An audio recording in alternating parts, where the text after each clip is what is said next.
In the middle of a bustling café, a waitress casually answers her phone in fluent Russian. She thinks nothing of it. But seated nearby is a silent millionaire who doesn't miss a word. By the next morning, she's whisked away onto a private jet with no idea why. What secret did her call reveal, and why is he the one listening? No. Wait, can you email me? I don't understand what you're saying. The man's voice is firm but clearly tense. I said I don't speak Russian. Please, stop shouting for a moment. He pulls the phone slightly away from his ear, closes his eyes for a moment, as if trying to focus on the words he might understand. I don't think they will email. A soft voice comes from beside him. He turns his head and sees a young woman in a faded black apron, her brown hair neatly tied back, holding a notepad in her left hand with a cautious look in her eyes. I speak Russian, she adds, her tone gentle yet confident. If you want, I can help. He hesitates for just a second before handing her the phone, his expression tense with urgency. She brings the phone to her ear, nodding politely as she listens and responds fluently in Russian. Her voice changes, soft, precise, authoritative without being harsh. She asks for clarification, repeats a few details, then quickly scribbles something on a napkin with the pen tucked behind her ear. In under 2 minutes, the conversation is over. She hands the phone back, folds the napkin, and slides it across the table toward him. If you confirm Clause 4 via email before 5:00 p.m. Moscow time, she says calmly, they will proceed with negotiations. If not, they will assume you are rejecting the counteroffer and withdraw the licensing proposal. He stares at her for the first time in an hour, his steps slowing. He blinks once. You just helped me save the biggest deal I've been chasing this quarter. I'm glad I could help you, she says with a slight smile. She turns to leave. Wait, she stops. He reaches into his coat, pulls out a shiny silver business card, and hands it to her. Alexander Stone, Chief Executive Officer, Stone International. She slowly takes it, her eyes flicking from the card to his face. Olivia, she says almost automatically. I'm Olivia, she says almost automatically, but I only work here. He looks at her, not with interest, not with disdain, but with curiosity. If you want a job that matches your abilities, he says, call that number. Then he leaves. She stands by the counter for a long while after, the business card in her hand, the napkin with her translation still on the table. Outside, the rain has stopped, but the air still sparkles with that kind of tension that comes before something changes. She slips the business card into her back pocket, returns to her place, and continues wiping the table. But inside her chest, something has changed. She still didn't know that a 5-minute phone call would be the beginning of a much bigger story than herself. Olivia quietly walked in. A small apartment on the second floor, with peeling paint on the windowsill and the lingering smell of disinfectant in the air. Her sister Clara was in the living room, where she usually sat, propped up with pillows. A book open but forgotten on her lap. Her eyes were directed toward the door. Hey, Liv, Clara said softly. Is it morning or evening? It's late, Olivia replied, setting down her bag and going to check the IV. You okay? I brought you your favorite soup. Clara smiled, seeming unconcerned, the kind with the small noodles. That one. Olivia's voice remained calm even when her heart was anything but. 3 jobs, 6 prescriptions, and rent due in 4 days. Everything was hanging by threads she tightened more each day.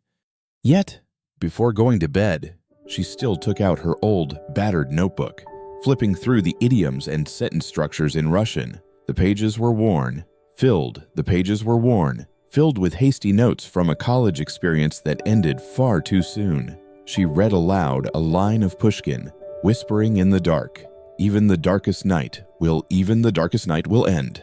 Then she closed her eyes and fell asleep in the armchair next to her sister's bed. By morning, she received 2 missed calls and a text message. Good morning, ma'am. Olivia, this is Amanda, assistant to Mr. Alexander Stone. You are invited to a meeting at 3:00 p.m. today. Address 4938 Ashwood Avenue. Her heart skipped a beat. She read it back 3 times. Name. Address. She expected a polite thank you. Not this. It sounded like nothing important. She spent the next 6 hours thinking about her outfit. Nothing in her closet seemed suitable for a meeting. She decided to wear a dark blouse, black jeans, and the only pair of shoes without obvious scuffs. Ashwood Avenue turned out to be a narrow road lined with evergreen trees and electric gates. A security guard checked her name and waved her through. She followed the signs until she found herself standing in front of a vast coat rack. Inside, a sleek white private jet was parked on the runway, the stairs lowered, engines roaring and ready. She stared, frozen. A woman in uniform approached with a smile. "Ms. Olivia, this way, please." "I think I'm here for a meeting," she said quickly, looking confused. "You're already on board." Her legs moved before her brain. She stepped up the stairs, her heart pounding. This had to be a mistake. Maybe there was another Olivia. Inside the cabin was all leather and quiet luxury. And in the distance, Alexander Stone stood, rolling up his sleeves, holding a steaming cup of drink. "I guess you don't drink coffee," he said, handing her the cup. "This is hot cocoa, Swiss style." She automatically took it. "I thought this was a coffee shop conversation." His mouth curved slightly. "We're going to Vancouver." The Russian delegation agreed to move the meeting up by 48 hours. "I need you there." She blinked. "I can't. This isn't what I do. I serve coffee. I work night shifts at the hospital. My sister," he raised his hand, not to dismiss but to slow her anger. "You're the only person I've met in 6 months who can make a Russian executive stop and smile. You know the language. You have presence. I don't need a professional translator with dozens of contracts.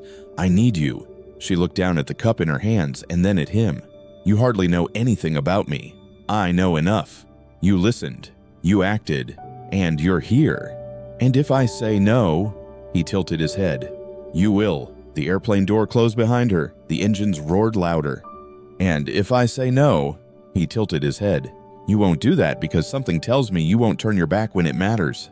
She sighed and sat down in the nearest chair. "What should I wear for negotiations for the first time?" He smiled. "You're wearing it." She looked down at her clothes, confused.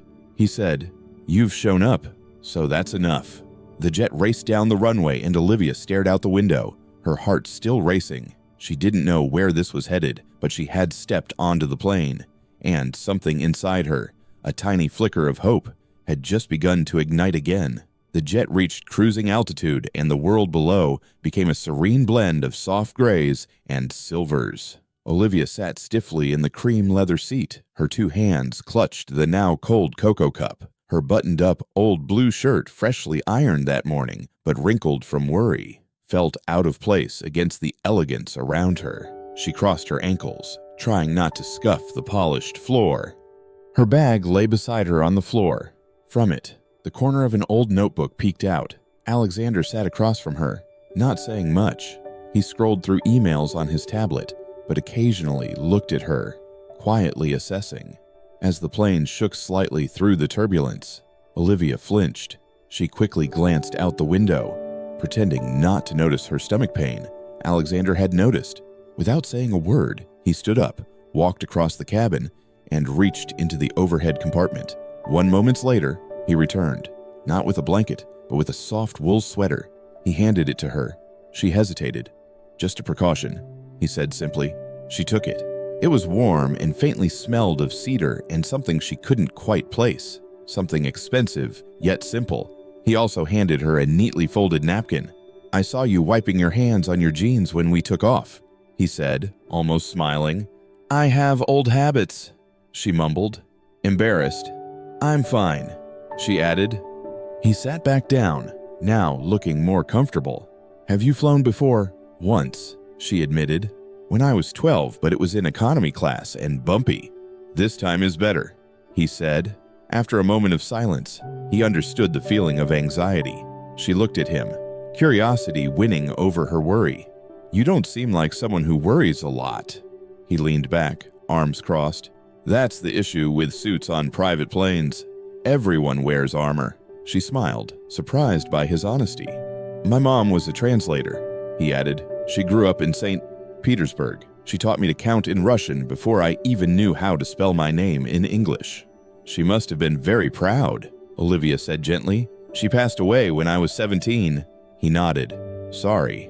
"Me too." They sat in silence for a while, the roar of the engine filling the space between them. Olivia glanced at her notebook. pulling it onto her lap and opening it. The pages were filled with handwritten Russian phrases, underlined grammar rules, and small vocabulary sketches. "It's worn out, but it's mine," Alexander noticed. "It's not something I just picked up by chance," he said. "I've been studying for years," she admitted, "starting from college. I used to dream of working for an embassy or maybe the United Nations. But life doesn't always go as planned." He didn't interrupt. "I gave up. My sister had a car accident. She needed round-the-clock care, so I took whatever job I could." Her thumb traced the edge of the notebook. "However, I kept studying, not because I thought it would lead to anything, but just so I wouldn't forget who I wanted to be." Then she added, almost confessing, "I learned things I was afraid to use, but at least it made me feel like I wasn't disappearing." He didn't respond immediately. When he did speak, his voice was different, softer. "I've met hundreds of people who talk as if they've conquered the world," he said, "but you're the first person I've met in a long time who talks like they've survived it." She looked at him, startled. "You're not invisible, Olivia?" She felt something catch in her chest. Not a compliment, not pity, but something heavier, warmer. He looked out the window. "We'll land in another hour." "Window. We'll land in another hour. I will summarize the meeting when we get closer." She nodded. Her heart was racing, but not because of the altitude. And outside, the clouds began to slowly dissipate.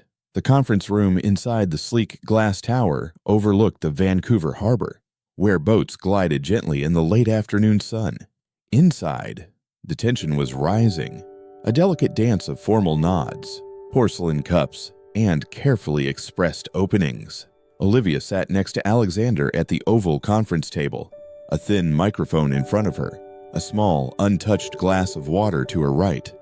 Across the table sat 5 Russian executives, bright-eyed, their posture rigid beneath dark suits. The oldest, Mr. Antonov, was the head of the delegation. Every word from him was measured and awaited. She inhaled as he spoke, listening not just to the words, but also to the tone, the nuances, the way he stared intently at Alexander and the documents before him. Then she translated. Her voice was calm and clear, yet carried the important subtle tones uncertainty in Antonov's first statement, cautious approval in the second, pride as he described his company's legacy. She articulated everything in English without a single mistake. Alexander nodded occasionally, responding with moderate confidence. She translated his words back, speaking in Russian with the formal and respectful demeanor required in this context. There was one moment when a young Russian delegate joked, and she didn't translate directly, but found a way to reflect that humor in English, making Alexander smile and the people across from them laugh. At that moment, Mr. Antonov's eyes warmed a little. After 2 hours, they took a tea break. Olivia quietly reviewed her notes, flipping through her notebook with precision. Her heart raced beneath her blouse, but outside she was the picture of grace under pressure. By the end of the 3rd hour, a draft agreement had been tentatively accepted, pending final revisions approved by the boards on both sides. Mr. Antonov stood up and extended his hand to Alexander. "We have great respect for you, Mr. Stone," he said in Russian. Then he gestured towards Olivia. "But the woman beside you, she holds our hearts." Alexander blinked, surprised. Olivia translated, her cheeks flushing. Antonov smiled and added, "It's rare to feel understood in business."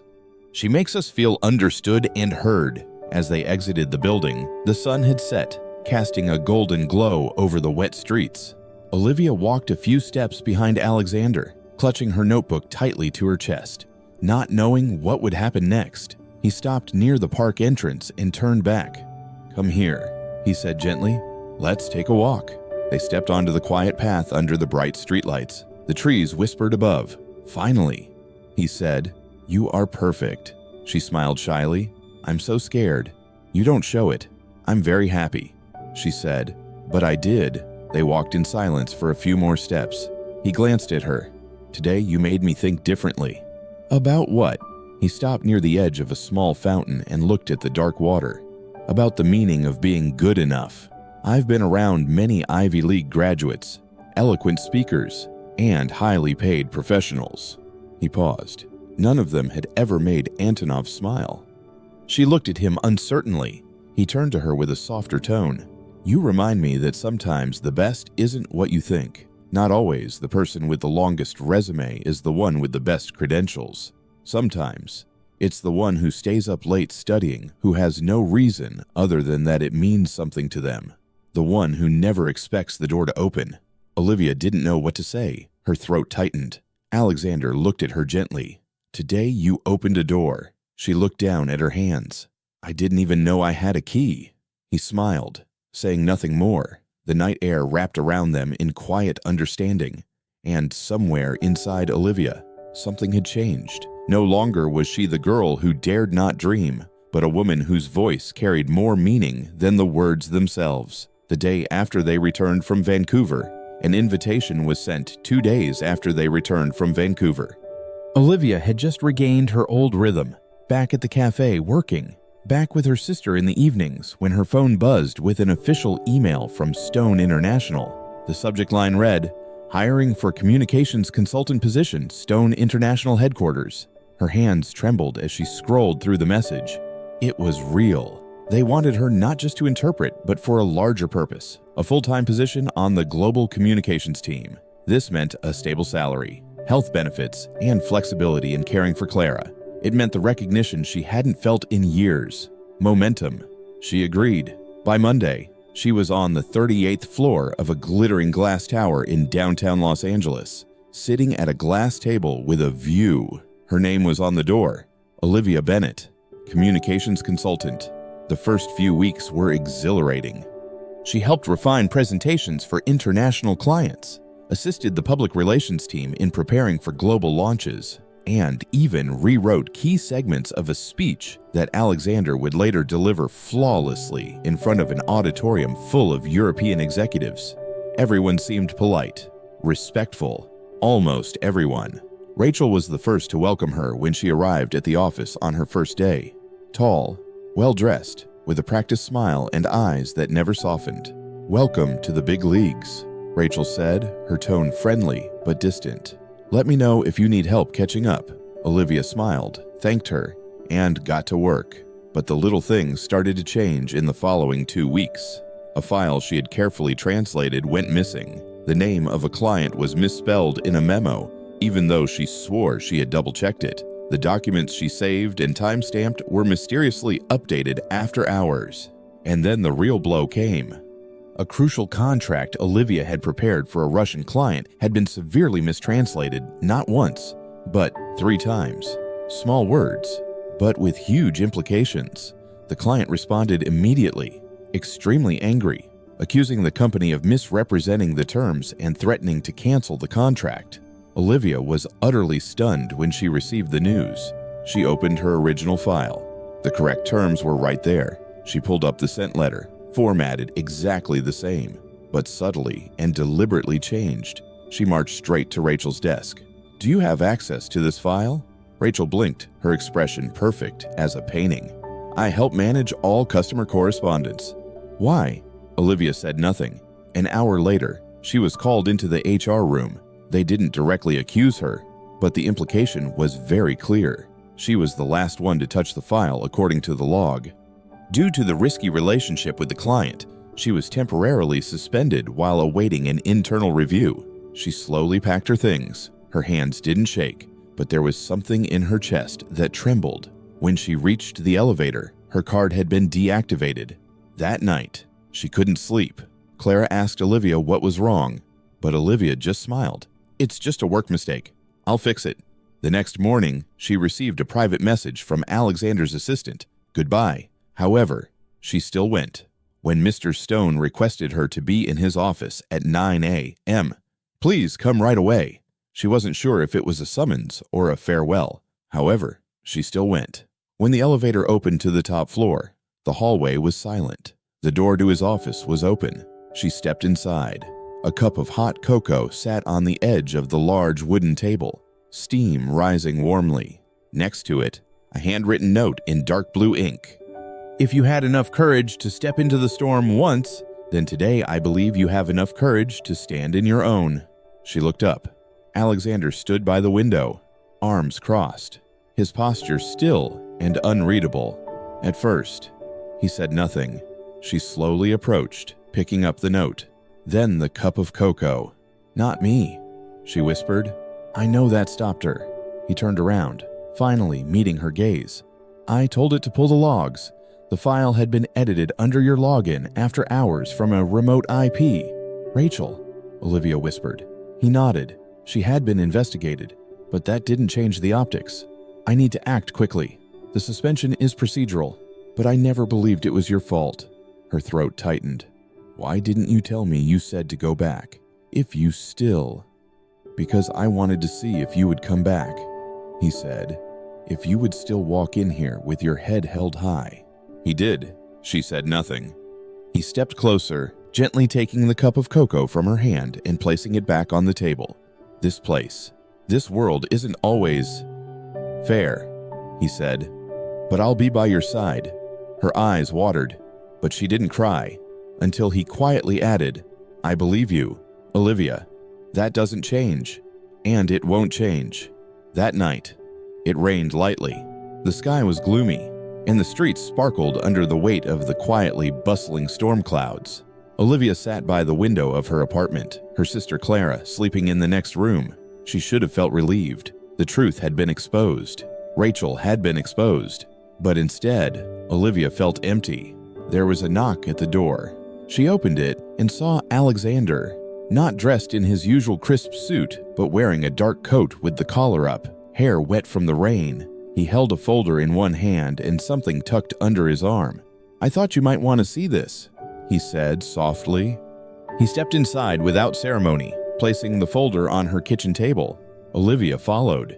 Inside was a digital tracking log, metadata records, and internal memos. The documents neatly cut, annotated in Alexander's handwriting. One sheet showed the exact timestamp when Rachel accessed the file. Olivia had accessed it 37 minutes after Olivia's last save from another terminal. "She left a trace," Alexander said simply. "And I followed it." Olivia sat slowly, her fingers tightening on the edge of the table. "I don't understand why she did that," she said. "Fear," he replied. "Fear of being replaced. Fear of becoming invisible. It makes some people ruthless." She looked at him. "I believed you from the start." "You don't have to believe," he said, sitting down across from her. "I verified. He doesn't believe in words. He believes in patterns. And that pattern doesn't match you." He slid a small folded piece of paper towards her. She opened it. "I don't believe in accidents. I believe in traces." She smiled weakly, a tear threatening to fall. "Why did you come here tonight? You could have sent this through HR." "Because the truth is worth more than an email," he said. "It deserves to be conveyed by someone who sees it." He stood up, walked to the window, then turned back to face her.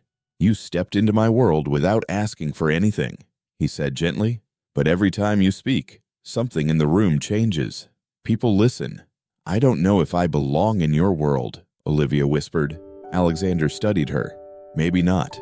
But maybe I don't belong in that world either. Not if that world allows people like Rachel to thrive and people like me to doubt themselves." He stepped closer to her, placing a second item on the table, her favorite brand of dark chocolate and a travel-sized lavender hand cream. "Little things," he said. "I noticed." That was when she realized he had always been watching, not to challenge, but to understand. She slowly stood up, the silence between them loaded with something too great to express in words. He moved toward the door, but paused. "I'm not standing here tonight to pretend to be noble," he said without turning back. "I'm standing here because when someone is right, when they do the right thing, they deserve to have someone beside them." Then he looked back. "And today, that someone is me." The door closed behind him, but Olivia didn't move. She stood there, heart full and throat tight, staring at the folder, the note, the chocolate, the hand cream, all the pieces of a story telling her, you were never invisible. And for the first time in years, she believed it. The villa sat on a quiet hillside above Lake Geneva, a blend of stone and stillness, the century-old walls covered in ivy like a cloak of memory. White curtains billowed through the open windows, welcoming the fresh mountain air that whispered through the rooms like something sacred. It was a place removed from time, unaffected by deadlines, unbothered by titles. For 2 weeks, the villa had become a paradise for the international team working on a groundbreaking partnership with the United Nations, an initiative on global digital education. Olivia was invited not just as a translator, but also as a strategist, and Alexander, officially attending as the CEO of Stone International, came with his usual command, but seemed lighter here, more alert, less guarded. On the third evening, Olivia sneaked into the library after dinner, drawn by the crackling fire and the scent of leather-bound books. Alexander was there, sitting in a deep armchair by the window, sleeves rolled up, tie loosened, a book resting on his lap, forgotten as he gazed out at the darkening lake. He noticed her, but didn't speak right away. "It suits you," he said softly. She tilted her head, unsure. "The room. This place. Geneva. You," he clarified. She walked toward the fireplace, letting the warmth touch her skin. "It's so peaceful," she said. "It feels like nothing bad can happen here." He nodded. "Or maybe it's just you. Maybe you bring the peace with you." The silence that followed wasn't awkward. It was the kind of silence that allowed for breathing, for understanding, for things that didn't need to be said. That night, Olivia returned to her room, understanding, for things that didn't. The dim light revealed an elegant little box on her desk. No card, no explanation. Inside was a fountain pen, midnight blue enamel, silver trim, her initials exquisitely engraved near the base along the barrel in a script so beautiful it looked like a whisper to the truth-teller. Not just with the tongue. She stared at it for a long time, unsure if her chest ached or was simply full. Then there was a knock at the door. When she opened it, Alexander was standing there. No coat, no corporate facade, just a man, silent, uncertain, holding his breath. "Do you like it?" he asked, nodding towards the pen in her hand. She didn't answer, not with words. She stepped forward and kissed his cheek, not to impress, not to be romantic, but to be real. He didn't move, didn't say anything, just looked at her with an almost reverent expression, and she looked back at him with wide eyes, unafraid. Whatever had once hesitated between them was now gone. That night, they didn't meet. They didn't confess everlasting love or plan for the future, but something had settled, something real.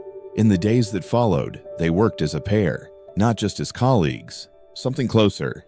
In meetings, their thoughts aligned before their words did. At dinner, they didn't talk about business, but about beginnings. He told her about his mother, a quiet woman who taught him Russian poetry before bed, who never raised her voice but always wanted him to listen. She passed away when he was young, and a part of him fell silent with her. She shared with him about Clara. Her sisters had mocked her before the accident happened, the way her eyes lit up when the world made sense for a moment, and how Olivia learned to speak softer, slower, so she could reach her. She said that language was the thread connecting her to the world, connecting her to the world. They never once asked, "What are we?" They didn't need to ask. One morning, before the final session of the summit, they stood in the stone kitchen sipping espresso, the dawn light streaming in. Alexander reached for a document, then paused, his hand lightly brushing hers. "You are the first person I want by my side," he said softly. "Not behind me, not following me." Besides, Olivia said nothing. She just let her fingers linger on his for a moment longer. That was enough. The surface of Lake Coe sparkled like liquid glass under the spring sun. The lake's surface rippled by the wind and light. A gentle silence enveloped the world, as if even time had paused to observe. On the edge of a lush green cliff, surrounded by cedar trees and steeped in history, stood an ancient castle covered in white roses and climbing ivy. Lavender and lemon blossoms filled the air with fragrance, weaving through silk curtains and ribbons fluttering along the stone railing. The bells rang out throughout the morning like whispers of something sacred. Inside the sun-drenched courtyard, rows of white chairs were carefully arranged on the cobblestone terrace, each seat reserved for a guest from different stages of the couple's lives. Executives, ambassadors, childhood friends, and the quiet neighbors who once smiled at Olivia as she hurried to her third job. Now they sat there, putting away their phones and opening their hearts, witnessing not just a ceremony, but a story unfolding in silence through words and ultimately love. From behind, the music began to play, soft and resonant like a breath. And then Olivia appeared. She walked slowly, steadily, wearing a white silk dress that caught the light like water. No diamonds sewn into the hem, no lace details on her shoulders. The dress was simple, true to herself, like the journals she used to fill with Russian proverbs and torn pages from forgotten textbooks. She didn't carry a bouquet. Instead, in her hand was a small silver-tipped fountain pen, a deep blue pen that Alexander had given her in Geneva. Alexander stood waiting at the altar in a light gray linen suit, the color of morning mist, his posture calm and steady, but his eyes, those incredibly gentle eyes, never left her. Not when she approached him, not when their fingers touched, not even when his voice trembled as the officiant invited him to speak. He inhaled a sound almost inaudible, then looked directly into her eyes. "When I met her," he began, his voice soft yet firm, "she did something no one else ever did. She listened before I could say anything." A gentle whisper spread through the guests. "She didn't ask me what I owned. She didn't care where I was coming from or who was sitting next to me. She answered the call in Russian, a language I didn't know. And in that moment, she rewrote every sentence I thought I understood about faith." But he paused. A slight smile appeared at the corner of his mouth. "She saw me, not my present self, but the person I could become." It was Olivia's turn. She stepped forward without a tremor, even though her heart raced beneath her ribs. Her voice rang out steady and sure. First in Russian, primordial. Then in English, "I promise to be your voice when you are silent, and your silence when you just want to feel." She smiled with a sparkle in her eyes. "He will be the translator of my heart for the rest of my life." From the front row, Clara was the first to clap, slowly, leisurely, from where she sat in a wheelchair covered in flowers. Joy was evident on her face as if she had known this moment was coming.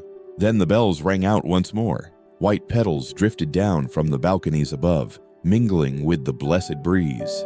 And beneath the gentle shower, Alexander and Olivia leaned into each other, their lips touching for the first time as a married couple. It was not just a wedding.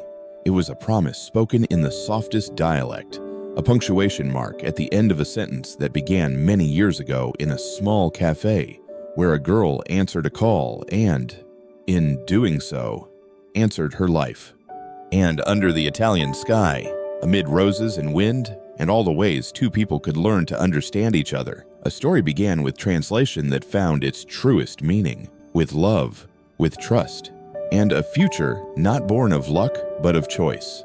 From this story, we're reminded that sometimes the smallest act of kindness can spark the greatest transformation.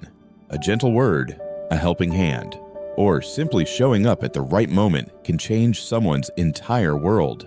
Our main character didn't just survive hardship, they found connection, hope, and a path toward healing through unexpected bonds and quiet courage.